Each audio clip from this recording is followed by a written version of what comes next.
Hey folks, Micah McGee here. This is a big day for us because it's silage chopping. We've been having this day in mind ever since spring when we planted our corn. As you can see, this is not my silage chopper. I've got mine in the shop. It was supposed to be done and ready. It won't start. My neighbor was so gracious to allow me to use his. His has got a motor on it. Look at that. That's a motor right there.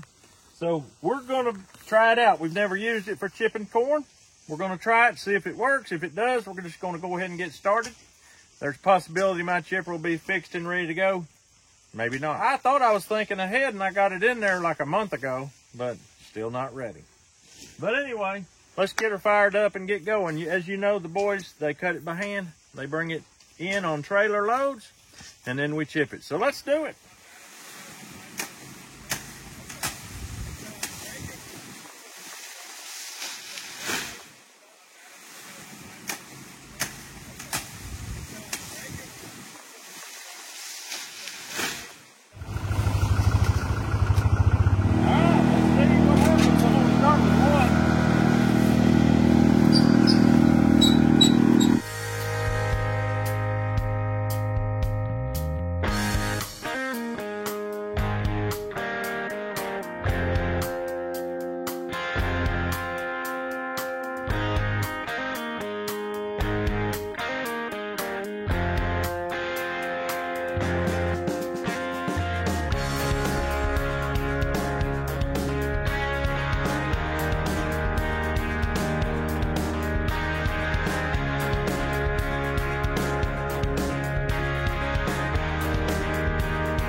The boys standing around, and over there we got one working. Hard to believe. Boys, Caleb's out working you boys.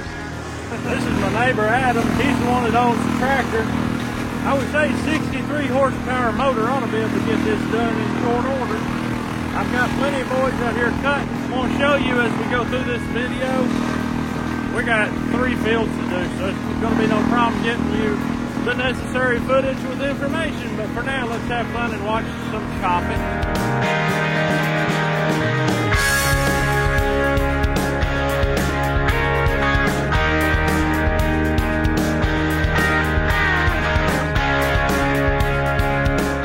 Alright, once you get your pile up about 2 or 3 foot, you want to take a tractor, dozer, whatever you've got that's heavy, and you want to pack that, because what is the enemy of good fermentation? Oxygen. So we got to mash it and mash it and mash it some more, because we want to get as much air out as absolutely possible. And while I do that, Mr. Caleb's going to keep feeding the chipper, because progress is key. The weather's perfect. It's not hot like it was last year. We've got a gentle breeze. Sunshine is just here and there, but mostly cloudy. Woo! We're going to take advantage of that.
Goodness gracious.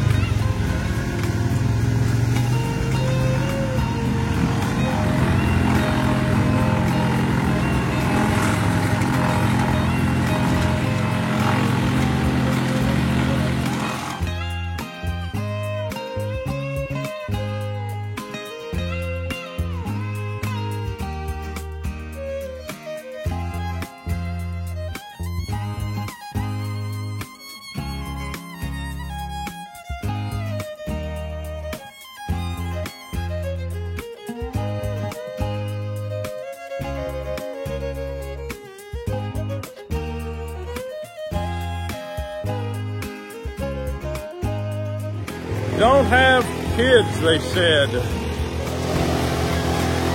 They will keep you from realizing your dreams, they said. How in the world did they know what my dreams were anyway?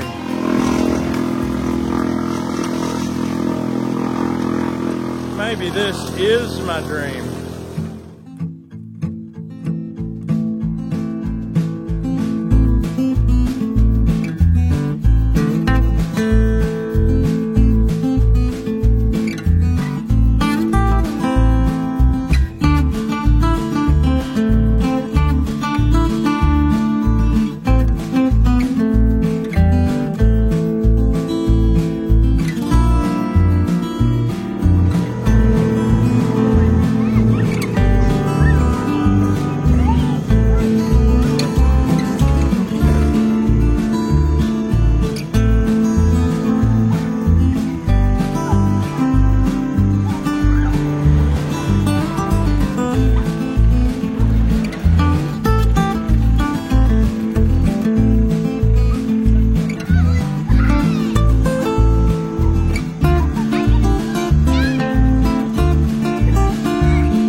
This is a very bad boy. I don't know if you're familiar with a saddleback, but they will sting you through your clothes like they're not there. It wasn't this exact one, but one just like him. hit me right here when I was feeding the chopper, and I knew he was there immediately, even though I didn't see him, because he stung me right through the shirt. And I started breaking out. And when it happened, we was in the sun, it was pretty hot, and when I'm hot, I break out in a rash. Well, it was exponentially growing, accelerating. Guess what I thought of first? Pokeberry. I've had so many of you talk to me about how pokeberry works for skin problems. I had to try it. So I ran over and I started with poke leaf. That didn't help so much. Pokeberry, I put it on pretty thick, but I didn't want it to bleed through my shirt. So I took a leaf, rubbed it off, rubbed it till it was dry. The pain went away 60 to 70%. And over the next 10 to 15 minutes, it disappeared completely, and I have not had any pain since. Also, right there, I was breaking out from the corn. I used the pokeberry and also the breaking out stock. Now, my friend Carlos here, who's the one that found this for me, he got stung in the wrist today. Did it hurt? Yeah. They're vicious. Those little rascals are painful. David actually found it. David found it. Well, he used pokeberry on it. Did it help? Yes. Almost instantly. Almost instantly. So you still have a little pain, or is it all gone? A little pain if I touch it. A little pain if you touch the... Yeah. Well, a little pain's better than what it was, ain't it? Yep. So I'm going to say pokeberry is your #1 go-to if you get stung by a saddleback. And if you have arthritis, just take 8 per day for 3 days and your arthritis will go away for a good while. So pokeberry is a pretty good deal to have around your field. I use that pokeberry bush that's directly behind Grace. She's hiding in the pokeberry bush. And if you could see her right now up close, you'd see she's been in them pokeberries. Ain't nothing wrong with it. Kids for millennia have been painting with poke. Here's Miss Pokeberry. Where's them pokeberries? Oh! Pokeberry. Is this poke salad Annie? There's the other poke feller. I see it on your hand. I have it on my hand. Yep.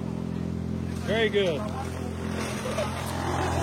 All right, this is the end of the day for us, but as you can tell, it's not the end of the job. We've got about half of this field done.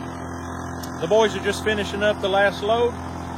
And I think I'm just going to wrap this video up because my silage videos in the past, I've been doing this a few years. My silage videos in the past just get long. So I want to turn it back on tomorrow. And there ain't no telling what else we're going to learn. Today we done learned about pokeberries curing stings and arthritis by taking it orally. And we learned that a tractor wood chipper will do an amazing job chopping corn silage. My chopper, it got worked on all day. In all fairness, it was supposed to be fixed, but more things were wrong with it than met the eye. So, maybe tomorrow it'll get fixed. I would like to have 2 choppers because that seems to be the one thing that's holding us up. The boys are so quick chopping it down. And that's the one thing I always get a lot of feedback on is the poor boys having to chop it by hand, but that's not the holdup. Them guys are moving on. And here is a recipient of the silage, and when it's cold and the snow's a-blowing, she's gonna love it. But that's all we've got for you today. We hope you have a great day. We'll see you on the next video.